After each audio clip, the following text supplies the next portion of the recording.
Where should we go? Marjorie Taylor Greene asked me to kick off the America First rally tour. The Villages, I said. Thank you all so much. I cannot tell you how much this means to me to have you here supporting Marjorie and I. I'm a marked man in Congress. I'm a canceled man in some corners of the internet. I might be a wanted man by the deep state, but I am a Florida man, and it is good to be home.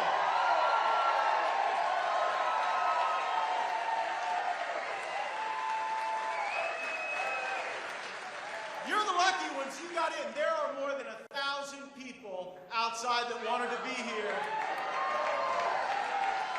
And I think 2 of them might have been Antifa. There is not a strong Antifa chapter in the Villages.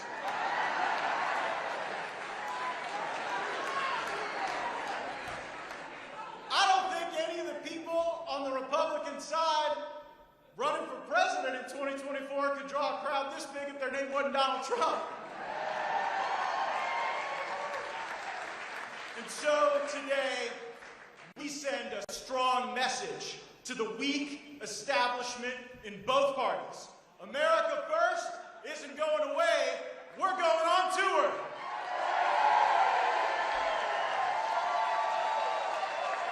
Here in Florida and across this great country, we love America so much, and we will not wave the flag of surrender in the face of the Democrats, the socialists, the deep state, or the establishment. America is too precious, we love her too much, and we will never stop fighting for her.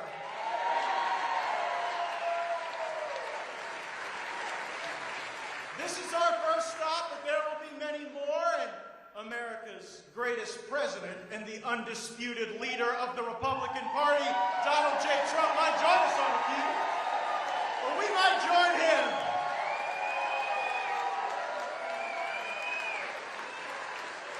We have never abandoned Trump, and he has never abandoned America. He is still fighting for us. He will continue to fight for us, and we're going to have his back when he does.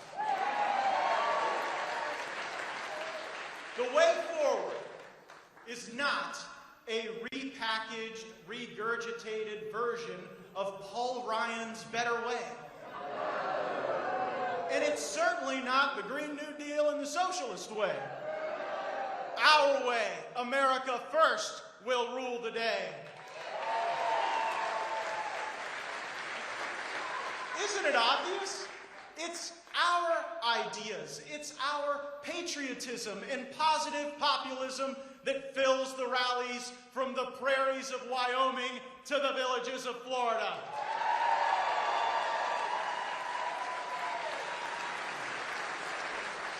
On immigration and trade, we will stand with America's workers, not the socialist billionaires or the corporate woketopians. We will oppose the forever wars that send America's bravest patriots to faraway lands for unknowable gain, and we will stand with American families against the genderless, blue-haired woketopians of the Chaz.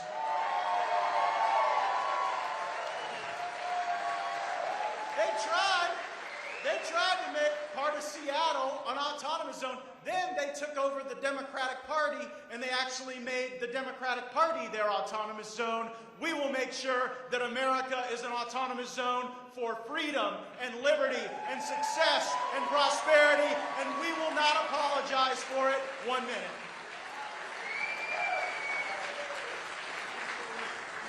To my friend, Congresswoman Marjorie Taylor Greene, we know Georgia needs you. There's a lot going on in Georgia, but you should consider Florida your second home. You would make a great Florida woman.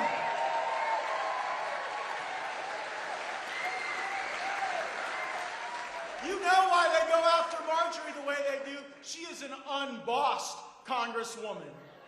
Unbossed, unbought, unbowed. That is the mantra of America First. We will not cave.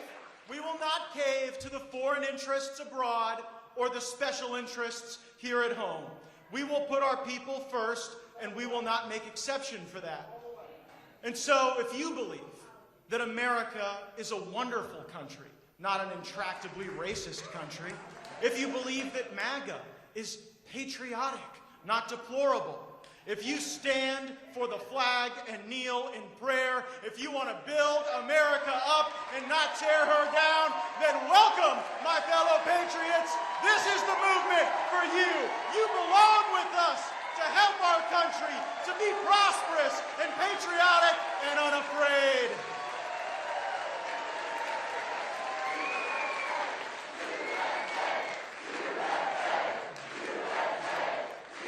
So this tour is an invitation to our fellow patriots to join a positive populist movement. And we need our fellow patriots to join us because it is no longer just the red team against the blue team in politics. It's the establishment against the rest of us. And you know what? There's more of us than there are of them. They know it. That's why they're so afraid. That's why they hope that this movement dies. But we will never let her die because we will never let America die.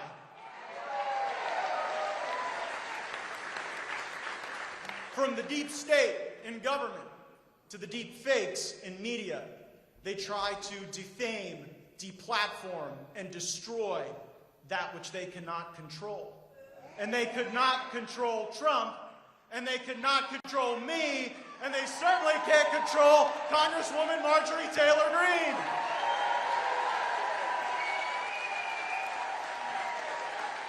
Big government, big media, big tech, they would all breathe a sigh of relief if Marjorie Taylor Greene and I were no longer in the Congress fighting for you. They lie about us because we tell the truth about them, and we are not going to stop. And we are not powerless in this fight. We are a powerful movement. You are powerful people. As President Trump reminds us, we are the elite now. And so let our beautiful, cherished Constitution be our guide. We have a right to speak freely and to assemble, and we better use it. The terms of service on Twitter should never be more important than the values that undergird the First Amendment of our Constitution. And we need more than just a legalistic definition of the First Amendment. We need a culture of free speech in America. Can you believe the Facebook Oversight Board took President Trump off of their platform? What does that say? They're afraid of the truth. YouTube. Thank goodness YouTube does not define the truth or falsity related to the coronavirus. I think they do, but we shouldn't let them. YouTube would have banned Galileo if they had the chance. But the internet hall monitors out in Silicon Valley, they can't cancel this rally or this movement or this tour or this congressman.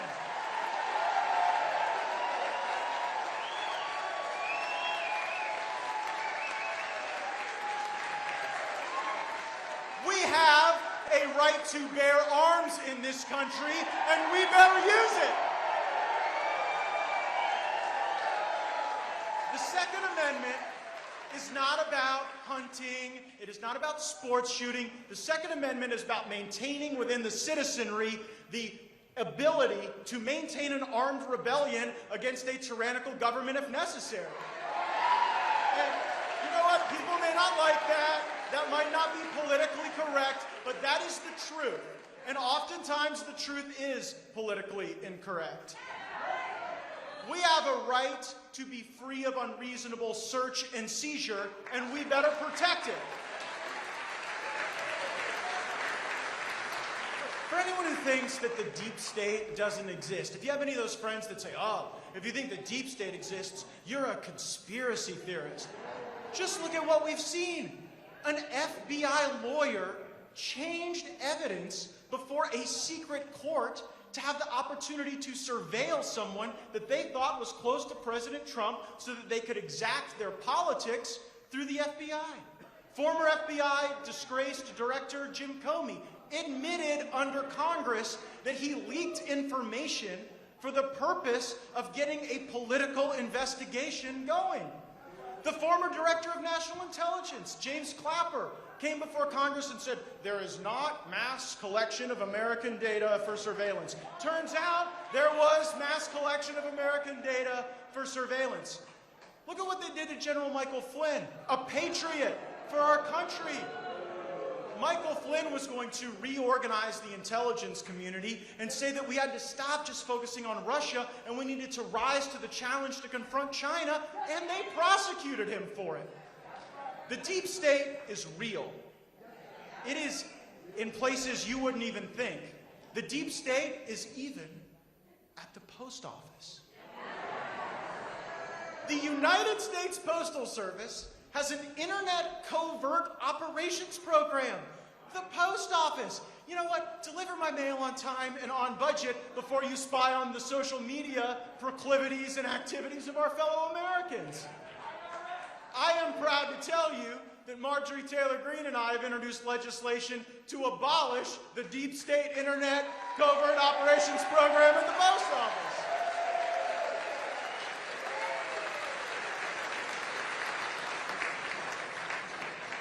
We have a right to confront our accusers in this country. How about that?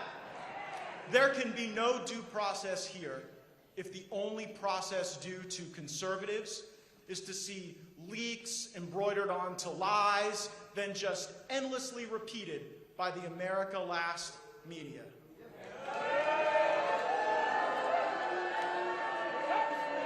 I hope you guys show the 1,000 people outside that wanted to be in here to hear this message. But there are sometimes exceptional journalists who turn the cameras onto the liars. And in that vein, let me say, thank God for Project Veritas.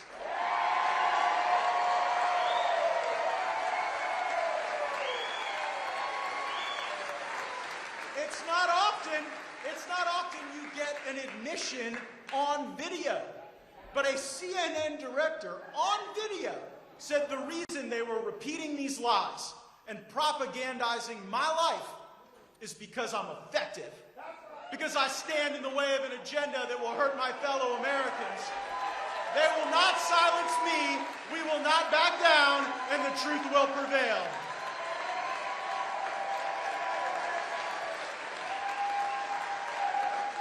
CNN is just the worst.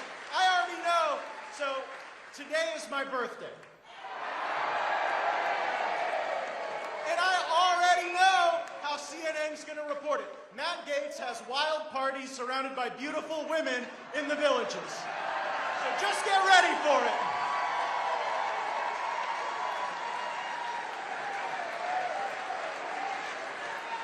Marjorie Taylor Greene and I work in Washington, but we are not of Washington. And I must honestly tell you that the leaders of both parties in Washington, D.C. don't work for America First. They work for permanent Washington. Washington PACs fund their campaigns. Washington lobbyists broker their power. Their place in Washington drives every decision they make all throughout the day. And unfortunately, the wants and needs of the people often suffer. You know, the swamp is not just dangerous because it holds unruly creatures. There's a muck that sucks you in, drags you down, limits your escape. Marjorie and I are not powerful by typical measurements in Washington. She's lost her committees. I may lose mine. But we have a power that they can never take away, and it is tied to our connection to the people in this great country. You know who the fighters are. You can distinguish the phonies and the fakes from the real deal. And President Trump gave us the opportunity to see who is fighting for us clearly and decisively. America First means actually leaving Washington and going out into America. part of being populist is showing that you are popular. Maybe our leadership should give that a try. If Liz Cheney could even find Wyoming on a map and went there, she would find a lot of very angry cowboys who are not happy with the fact that she's sort of for every war. War in Syria, for it. War against Trump and his supporters, for it. War against the Republican conference, war against her own voters. Well, it appears that enough of my colleagues on the Republican side have seen things our way, the way that we kind of laid out 3-4 months ago.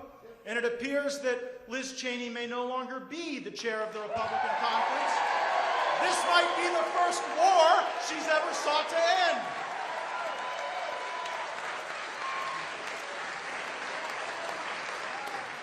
You know, the neoconservative war on the world might have been more tolerable if it wasn't also a war on the pocketbooks of so many Americans. Like, during the Obama, Bush, Cheney eras of interventionism, our gas prices were just through the roof. And during the Trump era of peace and prosperity and recognition for Israel and not starting new wars, actually, gas got a lot less expensive. So now, with a peace dividend, we have fewer of our bravest, most patriotic Americans coming home without arms and legs, and gas doesn't cost an arm and a leg in the Trump era. But you see now it's going up because of the bad decisions made by Joe Biden. We must put our citizens first. And speaking of citizens and citizenship, I don't think we should give citizenship to people who don't come to our country legally.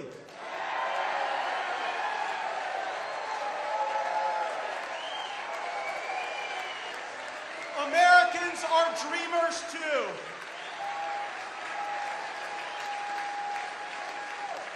But the Biden immigration plan is no dream, it's more of a nightmare. And there's this political coalition on immigration that team up to screw over the American people. So on the left, it's all about political power. That's the whole reason they are for limitless legal, illegal immigration, whatever they got to do to get people across the border. There are folks who were remaining in Mexico for their asylum claims to be resolved. Keep in mind, less than 1% of these people actually have valid asylum claims. But they were staying in Mexico, and now Biden is getting them in Mexico and distributing them in the United States, as if they're going to show up for some asylum hearing.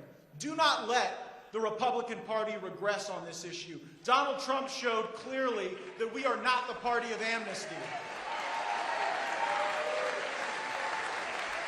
And so why do Democrats need this? It's a political refill. When you look at the major cities controlled by Democrats, San Francisco, LA, Chicago, New York, Detroit, they're in ruin. And so what they have to do is they have to have a political refill of a new population because they have failed the voters who have trusted them the most, oftentimes for generations. Now, I guess you need new blood when the old blood is toxified with pollutants, spilling in the streets in violence, and pulsing with addiction. And on the right, we've got establishment Republicans who are just all too willing to be shills for big corporations. And we got too many big corporations that are just fine with illegal immigration. They sort of diminish their risk by using employee leasing companies, and that is a basis to keep wages down for the American people or legal immigrants who have come here according to our process. It's about money, and it's about power, and we have to stand against it. But if we want our politics and our policies to get better, if we want our trade deals to get better, if we want our money to be sounder, if we want our borders to have integrity, then our elections must have integrity.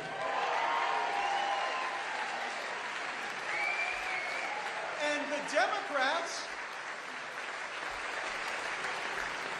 the Democrats and all their buddies on these big corporate boards, they're telling us that getting an ID requirement to vote is racist. Now keep in mind, the very people who are telling you that getting an ID to vote would be racist want to require vaccine passports. So if an ID, well, I'll put it this way. If requiring vaccine passports isn't racist, then requiring an ID to vote isn't racist.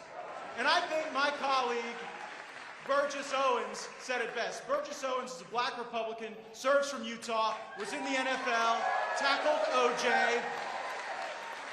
And Burgess says, requiring an ID to vote isn't racist. Assuming that black people can't get an ID is what is racist. And so we support the brave patriots in Georgia and in Florida and all across this country that want to protect the integrity of the vote. And that is going to be a major part of this tour that Marjorie and I bring across the country, demanding voter integrity.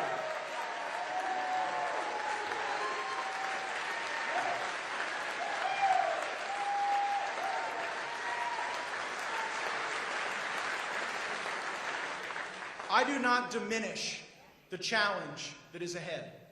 Democrats control some very powerful institutions. They control the presidency, the House, the Senate, and they're using that power to try to demoralize and at times even target their political enemies.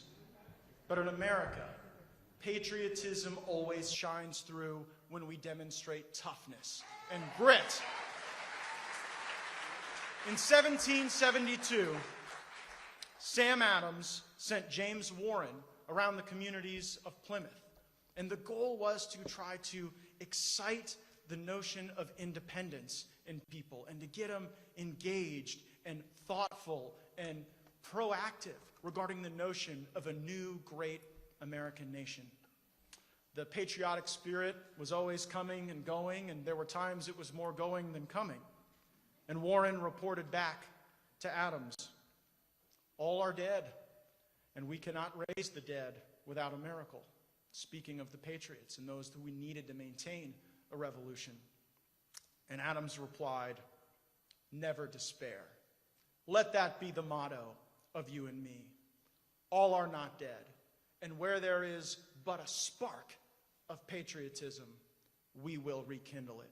My friends, that spark is a raging inferno here in Florida and across the great MAGA nation. This is not a movement for the timid or the tired. This is a movement about winning. Winning so much that we get tired of it. After all, isn't that what we were promised? God bless you. Thank you. Thanks for having my back. Thanks for fighting with us. Let's go get them.